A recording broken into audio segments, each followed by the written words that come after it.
18 years ago, I wrote a book on leadership development called Inertia, the 7 Principles of Leadership in Motion. Dirk, don't read it. It's not good, but it was a book. It was definitely a book, and it's still out there. You can find it on Amazon. The only reason I bring that up is in my infinite wisdom that I did have 18 years ago, I thought of the idea of inertia being the leader's responsibility to move people forward and create that forward motion. And in the acronym for the book, INERTIA, intent, necessity, energy, resilience, trust, imagination, and authenticity.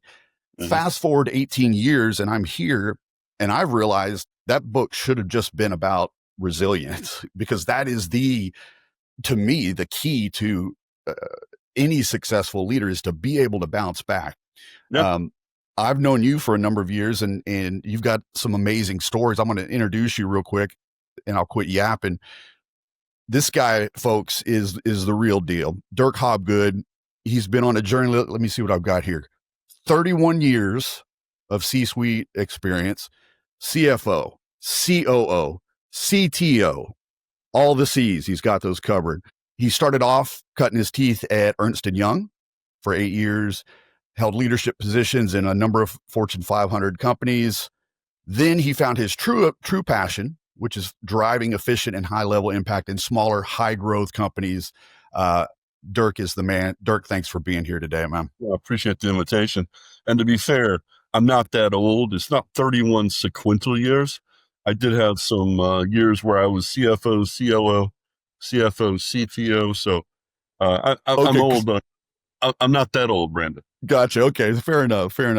None of us are really that old, are we, Dirk? It's relative, right? Yeah, it is. So when we talk about this idea of resilience, and any place you go, anytime you talk about leadership, somebody will say leaders need to be resilient. What does that mean to you, Dirk? In a leadership context, what does the word resilience mean when you hear about it? What do you think about? Resilient to me is the ability to deal with challenges, which we're going to face as leaders. The ability to remain consistent, constant in how we lead, in good times and bad. Bounce back, people talk about how do you bounce back? Well, if you remain consistent, it's not really a bounce back. It's a maintaining the course that you're on, and the way in which you communicate with those that are on your team, within your organization, the way that you share information in good times and bad, the ability to calm the room when you are facing difficult times as a leader, and you will, no matter how many years you've been a leader. There are going to be times where, it's a tough day. You're dealing with some situations that you didn't expect to deal with, and you have to be able to give direction and vision through those times. When you're talking about resilience, good times, bad times, most people would think of bad times, right? Being able to bounce back, like you said. Do you think resilience is like a character quality, or is it something that you can develop over time? Are you born with it, or can you develop it?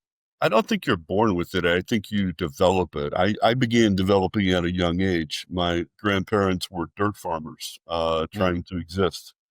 And, there were times, if you've been around a farming environment, there are times where you have droughts. There's times when you have floods. There's times when the crops are good, the prices are good. There's times when they're not. You have to be able to work through those.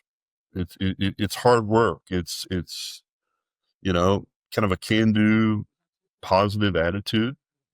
And it also followed with my parents. My parents both were the first to go through college themselves, put themselves through college, didn't have anything, went on to be very successful in business. So that was what I was exposed to at a young age. I don't know any different. I've seen the good times. I've seen the bad times. I've seen the difficulties.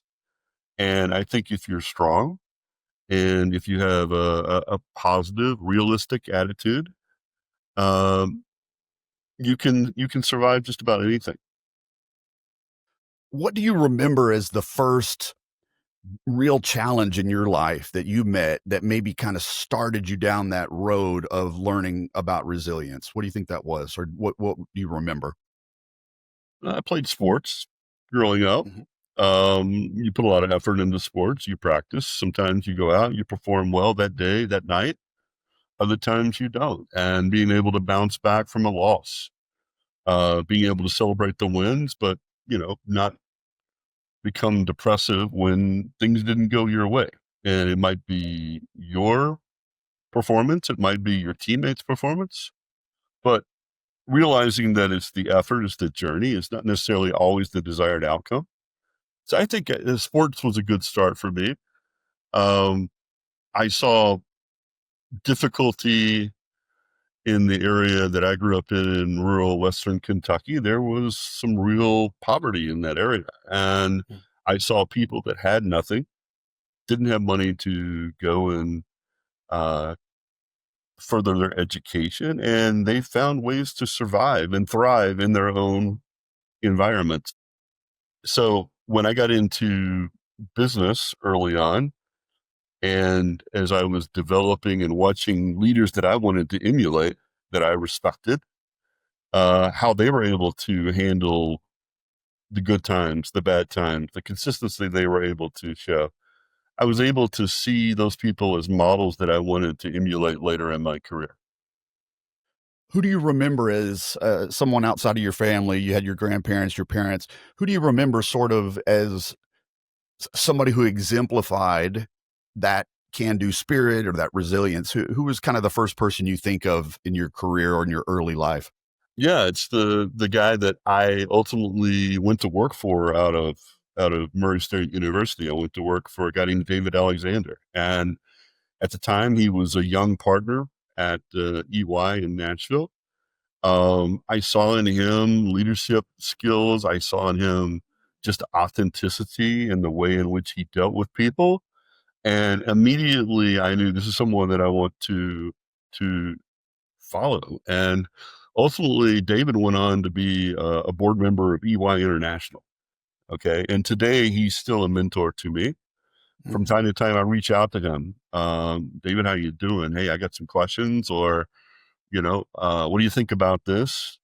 And he's stuck with me now for 37 years. It's been a long, enduring relationship, and something that I'm really happy that I've had. That's outstanding. Shout out to David, and that's amazing. I look forward. We're going to talk about mentorship on the show at some point. But thanks for queuing that up for a future episode. Now I can refer back to you on it. Tell me about the first time in business that you faced what may have seemed like insurmountable odds. The first big challenge you faced that you remember, and what did you do to overcome that? You had that foundation already built, but when the rubber hit the road, so to speak, what did you do to overcome the first big challenge you had? Yeah, I think I was pretty lucky. The first 15 years of my career went swimmingly. I wasn't in a situation ever where I felt like my values, my morals, my level of integrity was being challenged until I took my first CFO job. And suddenly it's a high growth company looking to go public, and I'm getting pressure to make the outlook for the next 3 to 5 years look really good, really good, beyond what was really attainable. Mm. And that was the first time that I was really in a position of having to question, what am I being asked to do here? And am I comfortable with it? And, luckily my values, my level of integrity, it allowed me to withstand the pressure to give a very rosy picture that really wasn't in touch with the reality. Wow. That was the first time, but it wasn't as if I was surprised by the challenge, because I knew when I stepped into my first CFO role as a young guy that I knew what the game was. And I knew that there might be, this company was looking to potentially go public. And yeah, I knew that there would be some stress around that. And sure enough, there was. Mm. But, at the end of the day, my parents, my grandparents always taught me anything in your life can be taken away from you. You have to give your integrity up. No one can Mm, take it from you. You have to sacrifice it. mm. So, if nothing else, I hear those voices in my head when I've found myself in situations in the course of my career where, things were difficult. That's an interesting point. The quote from your parents about that anything can be taken away from you at any moment, right? And so maybe that led you to kind of hold on loosely to the things that you had received, knowing that, look, my credibility here is worth more than whatever they're going to offer me if I fudge the numbers a little bit. And maybe that's a key to resilience, is maybe not holding on so tightly to things. What do you think about that? Yeah, I mean, is the short-term gain worth the long-term loss? Mm, Can you get comfortable with what you're being asked to do as a leader? And I put it in the perspective of the roles that I've had, but I think any leader from time to time is challenged. Am I comfortable with this? Does this make sense to me? Does this align with my values? And I think ultimately, there are black and white lines and there are some mm, absolutes. Everything's relative. And I don't think everything is malleable. I think sometimes you have to take a stand as a leader for what you believe is right. mm, I'm not gonna say that that happens every day, maybe every year, maybe it happens 1 or 2 times in your entire life as a leader. But mm. what are the, what's the foundation that you hold on to? People are watching. Depending on what side's organization you're on, maybe it's a few people, maybe it's a lot of people. They're watching you. You're setting your reputation. You're maintaining your reputation. They're gonna remember you for years to come. Hey, what did Dirk do in Mm. that situation? What did Brandon do in that situation? Is it something they want to emulate back to that? Is that something that they look back and they say, you know what? I really appreciated how Brandon or Dirk took care of that problem or dealt with that issue, or under the stresses that they were, I think they performed very well and they remained consistent and resolute. That's interesting, because think about David, your mentor. If David had led you astray and given you bad advice and said, "Oh yeah, you could kind of cheat the numbers here, you could kind of do this and that," that could have led to all kinds of legal problems. You could have ended up in prison. There's all kinds of things. Certainly could have ended your career. But you're speaking about David today because he had that resilience, he had that mental and ethical toughness, and Hmm. he passed that on to you. So sometimes maybe this idea of resilience is something that you can pass on to other people. It sounds like kind of like what you're Absolutely. saying there. Absolutely. And I think it applies to personal life as well. If you see Oh, people that have dealt with difficulties in their life and have come out on the other side because they maintain, that attitude of hard work and perseverance, it inspires you to do the same hmm, because we're I all like going to be that. challenged at various points in our life. So what I know you faced some challenges on the business side of things that you've bounced back from remarkably. What are some personal or something outside of the business world that you've faced and overcome in your life that exhibits that resilience, that toughness that we're talking about? I think most recently, I had double knee replacement surgery back in December of 2023. I had both knees done at the same time. My orthopedic surgeon told me I don't advise this. And I said, I don't have time to do rehab twice in a row. So we're going to do it at the same time. And he said, well, I don't advise it, but okay, we'll do it.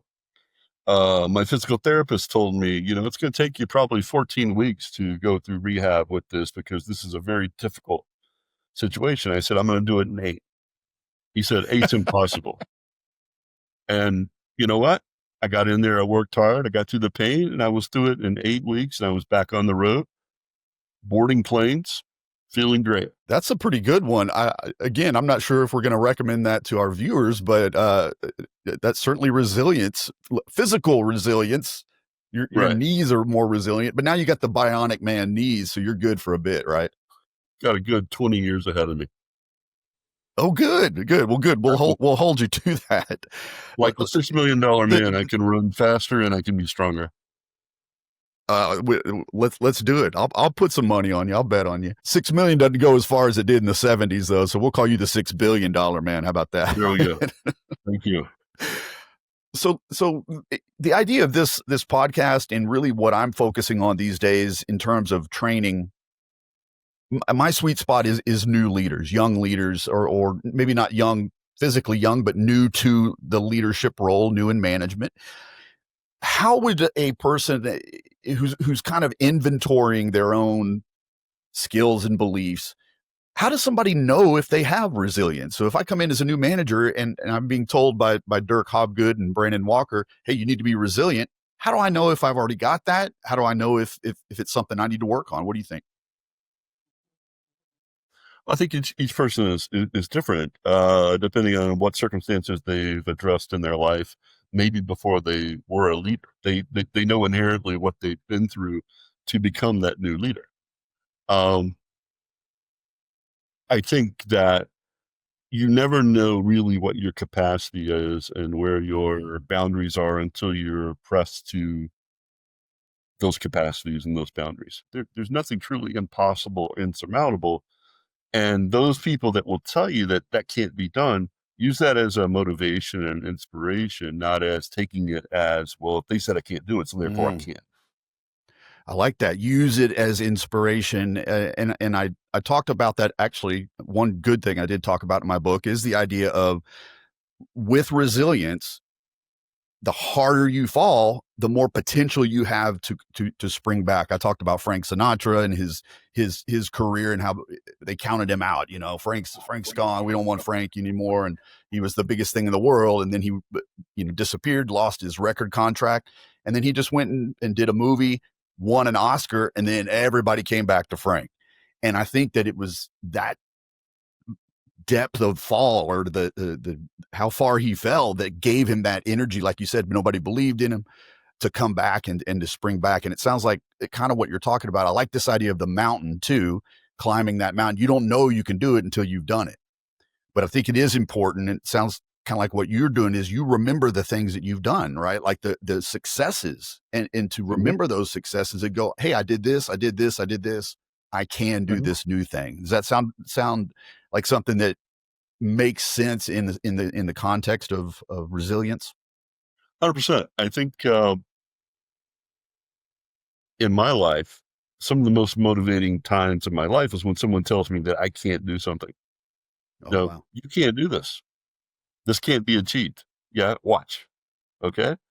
And I think, I'm not putting myself in this class, but I think world-class athletes share that trait. World-class entertainers share that trait. Okay. You can't write a better album than the last one than you did. You're going to hit a slump. Really? Watch. It's that can-do attitude. And it's not hokey. It may sound hokey. It's not.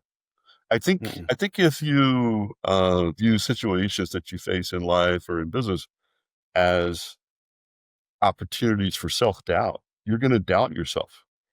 If you look at it as an opportunity to prove that I can do this and to drive the results for the achievement of the goals and objectives that I believe in, you can make that happen. You got to push through. Wisdom. I don't know That's if it's wisdom, man. That's I good don't know if it's stuff. wisdom. I don't know if it's wisdom. It's what I believe, and it works for me. I love it, man. When I go through tough times myself, I think kind of what you're talking about, just that as long as you stay in the game, there's a chance to win, right? Life is a game that's like that, that every day, as long as you stick with it, there are possibilities. Life is full of possibilities, even when the chips are down and things are tough. And you're a great example of that. So thanks for being that example. I've taken a lot from listening to you. And you know what? I always like when people say nice things about me behind my back, and you should know that people are saying nice things about you behind your back. I'll leave it at that. But there's certain people that we know that are saying good things, only good things about you, and I wouldn't have asked you to be here if I didn't believe those things were true. So thank you so much for taking your time to be here today. I mean, we really appreciate it. I hope maybe we'll have you again in the future, and when you can demonstrate your bionic knees and all that. So, Yeah, thank you, Brandon. but I really appreciate yeah, the invitation. I wish you great success with your future podcasts. Thank you. My pleasure. And viewers, listeners, thank you so much for being here. We really appreciate it. Like, subscribe. If you or your company has any needs for training, whether it's leadership training, soft skills, which we don't even call them soft skills, power skills training, you know where to find me. info@thebrandonwalker.com. Check out the website, thebrandonwalker.com. But thanks for being here, and we'll see you again real soon.